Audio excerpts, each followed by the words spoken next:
Assalamualaikum, welcome back.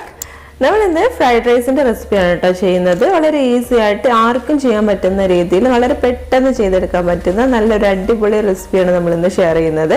അപ്പോൾ എന്തായാലും നമുക്ക് വീഡിയോയിലോട്ട് പോവാം. അപ്പോൾ നമ്മൾ ചിക്കൻ ഫ്രൈഡ് റൈസ് ആണല്ലോ ഉണ്ടാക്കുന്നത്, അതുകൊണ്ട് തന്നെ നമുക്ക് ഇതിലേക്ക് ചിക്കൻ വേണം. അപ്പോൾ ഞാനിവിടെ ഒരു 6-7 പീസ് ചിക്കൻ എടുത്തിട്ടുണ്ട്, അതായത് ഒരു 200 ഗ്രാം ചിക്കൻ ആണ് കേട്ടോ. അത്രയും ചിക്കൻ എടുത്തിട്ടുണ്ട്, അത്രയും മതിയാവും കേട്ടോ. നമ്മൾ കൂടുതലായിട്ടൊന്നും ഇതിലേക്ക് ഇടില്ല, ഇടയിൽ നമ്മൾ കഴിക്കാൻ വേണ്ടിയിട്ടാണ് ചിക്കൻ ഇടുന്നത്, അതുകൊണ്ട് തന്നെ കുറച്ച് മാത്രം മതി. പിന്നെ നമ്മൾ ഇതൊന്ന് വേവിച്ചെടുക്കണം ആദ്യം. അപ്പം അതിന് വേണ്ടിയിട്ട് ഇതിലോട്ട് കുറച്ച് 1/2 ടീസ്പൂണോളം കുരുമുളക് പൊടിയും ആവശ്യത്തിന് ഉപ്പും കൂടി ഇട്ട് കൊടുത്തിട്ടുണ്ട്. എന്നിട്ട് നമ്മൾ കുക്കറിലിട്ടിട്ടൊന്ന് വേവിച്ചെടുക്കണം. അപ്പോൾ ഞാനിവിടെ കുറച്ച് വെള്ളം ഒഴിച്ചിട്ട് കുക്കറിൽ വെച്ചിട്ടൊന്ന് വേവിച്ചെടുക്കുന്നുണ്ട്. ഈ ഒരു സമയം കൊണ്ട് നമുക്ക് ഫ്രൈഡ് റൈസിലോട്ടുള്ള റൈസ് ഒന്ന് റെഡിയാക്കി എടുക്കാം. ഞാനിവിടെ റൈസ് ഉണ്ടാക്കാൻ വേണ്ടിയിട്ട് ബസ്മതി അരിയാണ് കേട്ടോ എടുത്തിട്ടുള്ളത്. അപ്പോൾ ബസ്മതി അരി ഒരു 3/4 കിലോ, അതായത് ഒരു 3 കപ്പോളാണ് എടുത്തിട്ടുള്ളത്. അപ്പോൾ ഇത് നന്നായിട്ടൊന്ന് നമുക്ക് ആദ്യം ഒന്ന് കഴുകിയെടുക്കണം. അതിനുശേഷം നമുക്ക് കുറച്ച് വെള്ളത്തിലൊന്ന് കുതിരാൻ വേണ്ടിയിട്ട് വെക്കാം. ഞാനൊരു 15 മിനിറ്റാണ് ഇതൊന്ന് കുതിരാൻ വേണ്ടിയിട്ട് വെക്കുന്നത്. അപ്പോൾ ഞാനിവിടെ അരി ഒന്ന് കുതിരാൻ വേണ്ടിയിട്ട് കുറച്ച് വെള്ളത്തിൽ ഇട്ട് വെച്ചിട്ടുണ്ട്. കഴുകിയതിന് ശേഷമാണ് കേട്ടോ കുതിരാൻ വേണ്ടിയിട്ട് വെച്ചിട്ടുള്ളത്. അപ്പം ഞാൻ മുമ്പേ തന്നെ അരിയിടാനുള്ള വെള്ളം അടുപ്പിൽ വെച്ചിട്ടുണ്ടായിരുന്നു, അത് നന്നായിട്ടൊന്ന് തിളച്ച് വന്നിട്ടുണ്ട്. അപ്പോൾ ഈ ഒരു സമയത്ത് നമുക്കിതിലേക്ക് ഉപ്പും അതുപോലെ തന്നെ ഓയിൽ ഒഴിച്ചു കൊടുക്കാം. തിളക്കുന്ന സമയത്ത് വേണം കേട്ടോ ഓയിൽ ഒഴിച്ചു കൊടുക്കാൻ വേണ്ടിയിട്ട്. ഓയിൽ ഒഴിച്ചു കൊടുക്കുന്നത് എന്തിനാണെന്ന് വെച്ചാൽ നമ്മുടെ റൈസ് പരസ്പരം ഒട്ടി പിടിക്കാതെ വേറിട്ട് നിൽക്കാൻ വേണ്ടിയിട്ടാണ്. അപ്പോൾ ഓയിൽ നമ്മൾ ഒഴിച്ചു കഴിഞ്ഞാൽ നന്നായിട്ട് അത് വേറിട്ട് നിൽക്കും കേട്ടോ, അതിന് വേണ്ടിയിട്ടാണ്. 1 ടീസ്പൂൺ ഓയിലാണ് കേട്ടോ ഒഴിച്ചു കൊടുക്കുന്നത്. ഇനി നമുക്കിതിലേക്ക് നമ്മൾ നേരത്തെ കഴുകി വെച്ചിട്ടുണ്ടായിരുന്ന അരി ഉണ്ടല്ലോ, അതൊന്ന് ഇട്ട് കൊടുക്കാം. അപ്പോൾ ഞാൻ അരി 15 മിനിറ്റ് ആയതിനു ശേഷം ഒന്ന് വെള്ളം വാലാൻ വേണ്ടിയിട്ടൊന്ന് മാറ്റി വെച്ചിട്ടുണ്ടായിരുന്നു കേട്ടോ. അതാണ് നമ്മൾ ഇതിലേക്കൊന്ന് ഇട്ട് കൊടുക്കുന്നത്. ഇനി ഇത് നന്നായിട്ടൊന്ന് നമുക്കൊന്ന് വേവിച്ചിട്ട് എടുക്കണം. ഒരു 12 to 15 മിനിറ്റ് വരെ, എനിക്കൊരു 12 മിനിറ്റ് ഒക്കെ എടുത്തിട്ടുണ്ടായിരുന്നുള്ളൂ ഇതൊന്ന് റെഡിയായി കിട്ടാൻ വേണ്ടിയിട്ട്. അപ്പോൾ നമ്മൾ എടുക്കുന്ന അരിയുടെ വേവിനനുസരിച്ചിട്ടാണ് കേട്ടോ നമ്മുടെ ഇതിൻ്റെ വേവ് വരിക. അപ്പോൾ അതുകൊണ്ട് നമ്മൾ റൈസ് എങ്ങനെയാണോ അതിനനുസരിച്ച് നോക്കുക. ഏകദേശം എല്ലാത്തിനും ഒരു 12 to 15 മിനിറ്റ് വരെ മതിയാവും. അപ്പോൾ അതിനനുസരിച്ച് നോക്കിയിട്ട് എടുത്താൽ മതി.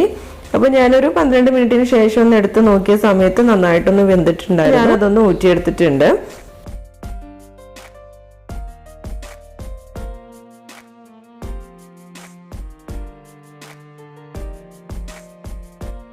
അപ്പോൾ നമ്മുടെ അരിയൊക്കെ നന്നായിട്ടൊന്ന് ഊറ്റിയിട്ട് ഒരു സ്ട്രെയിനിലോട്ട് മാറ്റിയിട്ടുണ്ട്. ഇനി ഇതൊന്ന് നമുക്കൊന്ന് തണുക്കാൻ വേണ്ടിയിട്ട് മാറ്റി വെക്കാം. ആ ഒരു സമയം കൊണ്ട് നമുക്ക് ഇതിലേക്കുള്ള വെജിറ്റബിൾസ് ഒക്കെ ഒന്ന് റെഡിയാക്കി എടുക്കണം. അപ്പോൾ അതിന് വേണ്ടിയിട്ട് ഞാനിവിടെ ഒരു പാൻ അടുപ്പിൽ വെച്ചിട്ടുണ്ട്. കുറച്ച് വലിയ പാനാണ് കേട്ടോ വെച്ചിട്ടുള്ളത്. ഇതിൽ തന്നെയാണ് നമ്മൾ റൈസ് ഇട്ട് കൊടുക്കുന്നതും. അപ്പോൾ കുറച്ച് വലിയ പാൻ തന്നെയാണ് എടുത്തിട്ടുള്ളത്. ഇതിലേക്ക് ഒരു 1.5 ടേബിൾ സ്പൂൺ സൺഫ്ലവർ ഓയിൽ ഒഴിച്ചു കൊടുത്തിട്ടുണ്ട്. അത് നന്നായിട്ടൊന്ന് ചൂടാവുന്ന സമയത്ത് നമുക്കിതിലേക്ക് നമ്മൾ റെഡിയാക്കി വെച്ചിട്ടുള്ള പച്ചക്കറികളൊക്കെ ഒന്ന് ഇട്ട് കൊടുക്കാം. അപ്പോൾ ഞാനിവിടെ റെഡിയാക്കി വെച്ചിട്ടുള്ളത് ക്യാരറ്റ്, ക്യാപ്സിക്കം, ബീൻസ്, സവോള, ഇത്രയും കാര്യങ്ങളാണ്. അപ്പോൾ നമുക്ക് ക്യാബേജ് വേണമെന്നുണ്ടെങ്കിൽ ക്യാബേജ് ആഡ് ചെയ്ത് കൊടുക്കാം. കോളിഫ്ലവർ ആണെന്നുണ്ടെങ്കിൽ കോളിഫ്ലവർ ആഡ് ചെയ്ത് കൊടുക്കാം. പിന്നെ ഗ്രീൻ പീസ് വേണമെന്നുണ്ടെങ്കിൽ ഗ്രീൻ പീസ് വേവിച്ചിട്ട് അതും ആഡ് ചെയ്ത് കൊടുക്കാം കേട്ടോ. അപ്പോൾ നമ്മൾ ചിക്കൻ ഫ്രൈഡ് റൈസ് ആയതുകൊണ്ട് തന്നെ നമ്മൾ പച്ചക്കറി കുറച്ചൊന്ന് കുറച്ചിട്ടുണ്ട്. ഈ ഒരു 4 ഐറ്റം എടുക്കുന്നുള്ളൂ. പിന്നെ ഇതൊക്കെ ചെറുതായിട്ട് അരിഞ്ഞെടുത്തിട്ടുണ്ട്. അതുപോലെ തന്നെ മീഡിയം സൈസ് സവോളയാണ് കേട്ടോ എടുത്തിട്ടുള്ളത്. അതുപോലെ തന്നെ 2 ക്യാരറ്റ്, ഒരു 6-7 ബീൻസ്, അതുപോലെ തന്നെ ഒരു ക്യാപ്സിക്കം, ഒരു അത്യാവശ്യം വലുപ്പത്തിലുള്ള ഒരു ക്യാപ്സിക്കാണ് എടുത്തിട്ടുള്ളത്. ക്യാപ്സിക്കം എടുക്കുന്ന സമയത്ത് ഒരു ക്യാപ്സിക്കം മതിയാവും, ഏകദേശം മീഡിയം സൈസിലുള്ള ഒരു ക്യാപ്സിക്കം മതിയാവും. ഇനി നമുക്കിതൊക്കെ ഒന്ന് വഴറ്റിയെടുക്കണം. അപ്പോൾ അതിന് വേണ്ടിയിട്ട് നമുക്ക് ഓയിൽ ചൂടാവുന്ന സമയത്ത് പാനിലോട്ട് കുറച്ച് വെളുത്തുള്ളി ചെറുതായിട്ട് അരിഞ്ഞതൊന്ന് ഇട്ട് കൊടുക്കാം. അപ്പോൾ ഞാനിവിടെ ഒരു 6-7 അല്ലി വെളുത്തുള്ളിയാണ് കേട്ടോ എടുത്തിട്ടുള്ളത്. അത്യാവശ്യം വലുപ്പത്തിലുള്ള വെളുത്തുള്ളി ആയിരുന്നു, അപ്പോൾ അതുകൊണ്ടാണ് 6 എണ്ണം എടുത്തിട്ടുള്ളത്. അപ്പോൾ അതൊന്ന് ചെറുതായിട്ടൊന്ന് കൊത്തി അരിഞ്ഞിട്ടുള്ളതാണ്. അതാണ് നമ്മൾ ഈ ഒരു എണ്ണയിലോട്ട് ഇട്ട് കൊടുക്കുന്നത്. എന്നിട്ട് നന്നായിട്ടൊന്ന് വഴറ്റിയെടുക്കണം. അതൊന്ന് മൂത്ത് വരുന്ന സമയത്താണ് നമ്മൾ അതിലേക്ക് അരിഞ്ഞു വെച്ചിട്ടുള്ള സവോള ഇട്ട് കൊടുക്കുന്നത്. സവോള ഒന്ന് വഴറ്റിയതിന് ശേഷം അതിലേക്ക് നമ്മൾ റെഡിയാക്കി വെച്ചിട്ടുള്ള ബീൻസ് ഇട്ട് കൊടുക്കാം.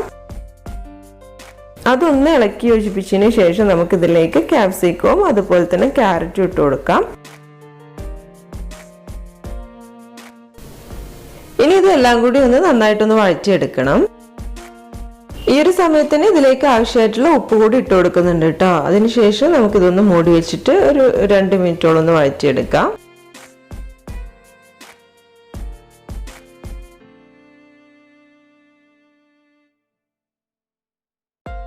ഇപ്പം പച്ചക്കറിയൊക്കെ ഒന്ന് വഴന്ന് വന്നിട്ടുണ്ട്. ഇനി നമുക്ക് ഇതിലേക്ക് മുട്ട ആഡ് ചെയ്ത് കൊടുക്കണം. അപ്പൊ ഞാനിവിടെ 2 മുട്ടയാണ് കേട്ടോ എടുത്തിട്ടുള്ളത്.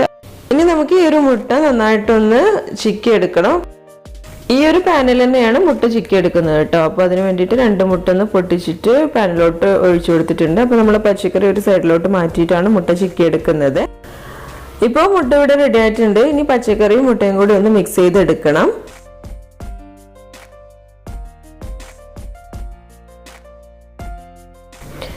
ഇനി ഇതിലേക്ക് 1 ടീസ്പൂൺ കുരുമുളക് പൊടി കൂടി ഇട്ട് കൊടുക്കുന്നുണ്ട് കേട്ടോ. കുരുമുളക് നേരിട്ട് പൊടിച്ചെടുത്തിട്ടുള്ളതാണ്, അതാണ് ഇതിലേക്ക് ഇട്ട് കൊടുത്തിട്ടുള്ളത്. എന്നിട്ട് നന്നായിട്ടൊന്ന് മിക്സ് ചെയ്തെടുക്കാം. ഇനി നമുക്കിതിലേക്ക് നമ്മൾ നേരത്തെ റെഡിയാക്കി വെച്ചിട്ടുള്ള ചിക്കൻ ഒന്ന് ഇട്ട് കൊടുക്കാം.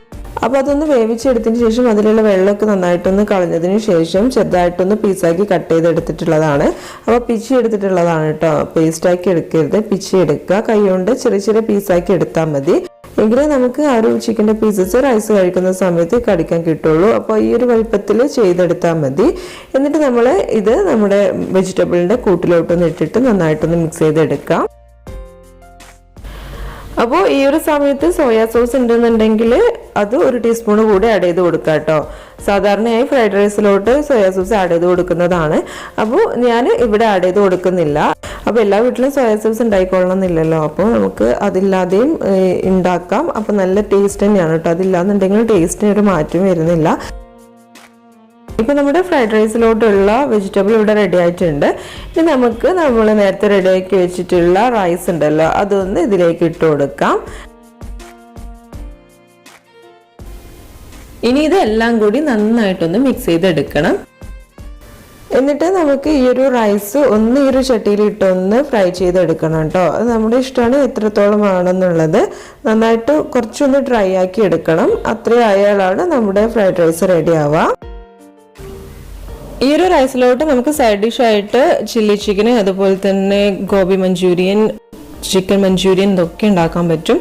അപ്പോൾ ചിക്കൻ മഞ്ചൂരിയൻ്റെ റെസിപ്പി ഞാൻ ഉടനെ തന്നെ അപ്ലോഡ് ചെയ്യുന്നതാണ്. അപ്പോൾ അതുകൂടി ഒന്ന് കണ്ടു നോക്കൂ കേട്ടോ. ഇത്രയേ ഉള്ളൂ കേട്ടോ. നമ്മുടെ ഫ്രൈഡ് റൈസ് ഇവിടെ റെഡിയായി. വളരെ പെട്ടെന്ന് തന്നെ ഉണ്ടാക്കിയെടുക്കാൻ പറ്റുന്ന നല്ലൊരു റൈസാണ് കേട്ടോ അത്.